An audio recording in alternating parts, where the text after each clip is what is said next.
There's some that will argue, and I'm not saying it's just Michael, but others in the party will argue, we really need to focus on cities. And yes, that's important. A large percentage of our population in Ontario live in a few very large cities, but there's a large number of ridings that are urban and rural and northern Ontario where we can make gains. We win in the north. Why?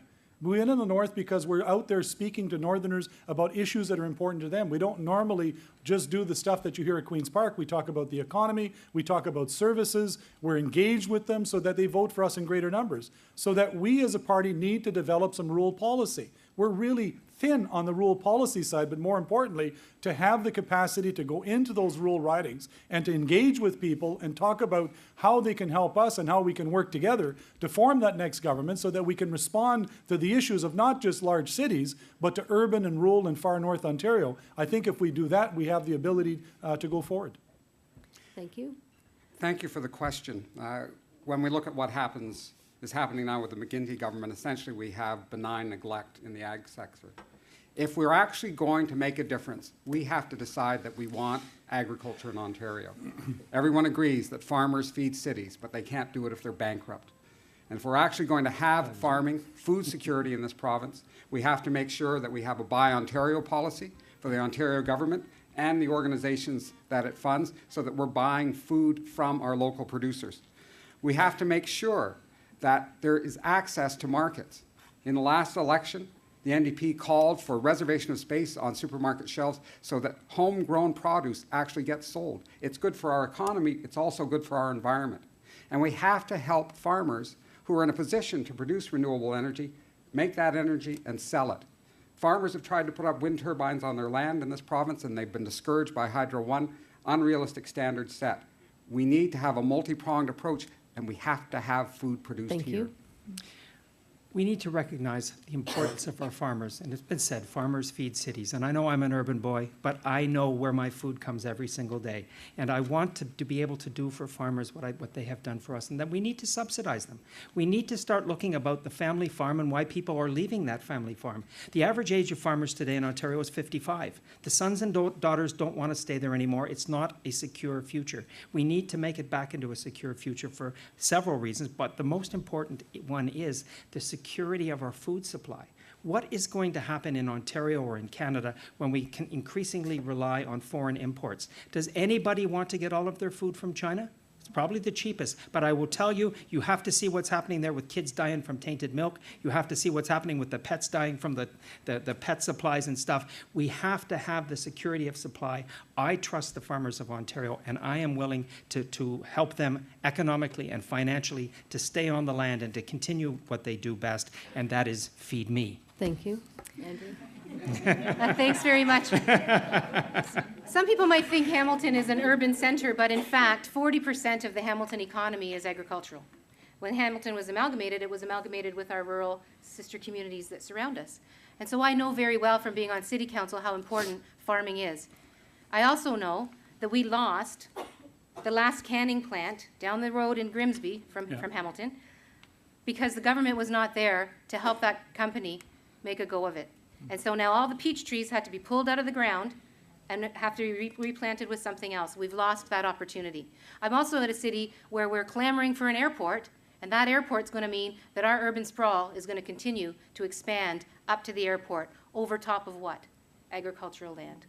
So there is real work that we need to do, not only in terms of saving our existing agricultural land and dealing with the fact that we have great farms that are suffering, but we also have to acknowledge that we need to do some work with farmers to make sure we're doing what they need and not simply talking from the top.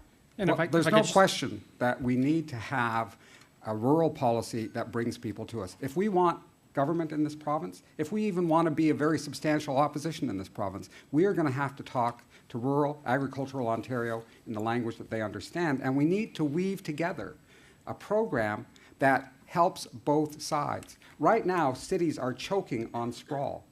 I know here, you fought against Meadow Lily Woods, the Walmart that's been proposed. Irene Matheson has taken the lead on that. That land that's going to be turned into a Walmart is land that's being used right now to produce food.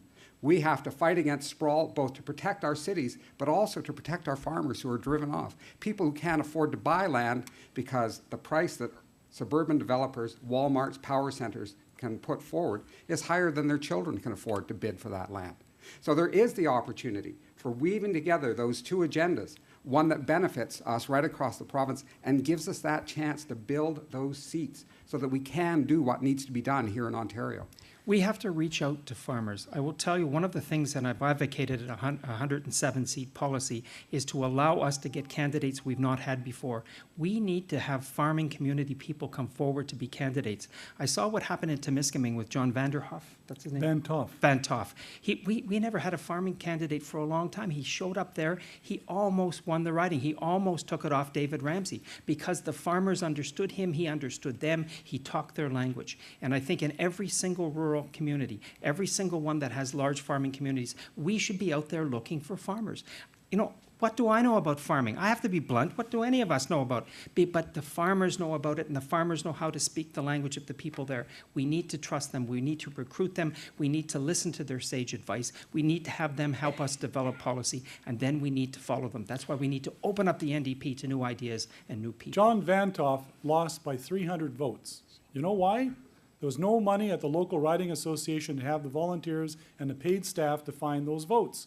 The party did not have the money in order to put releases in that campaign. That's why we lost John Van Toff. Yes, he was an attractive candidate to that riding because of who he was and what he's been doing, but we didn't have the capacity to bring him over the top. My friends, that's why I continue and will continue to go down this road, that we need to fix the fundraising.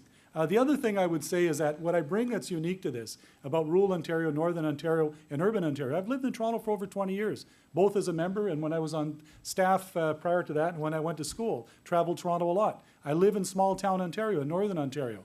I understand rural Ontario. I can speak to people across this province understanding where they come from because I've lived that experience for the last 30 years. And that's why I propose I should be the next leader of the party because I can speak with a voice that a lot of people feel resonates with them. I'm glad actually that Peter mentioned the issue of buying Ontario. In fact, I've had on the order paper at Queen's Park for some time a resolution that speaks exactly to that, that says the government should be sourcing our own buildings, whether it's schools, whether it's hospitals, whether it's the legislature, with locally produced foods.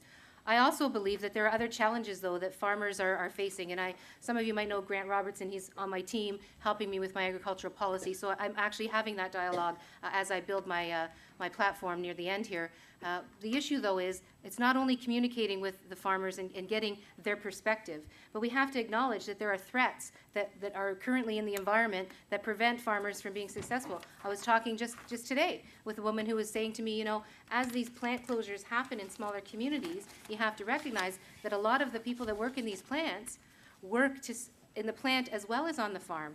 And their income from these manufacturing locations that are closing down is used to subsidize the farm. That's not going to be able to happen anymore as these jobs are lost. That's an extremely important issue.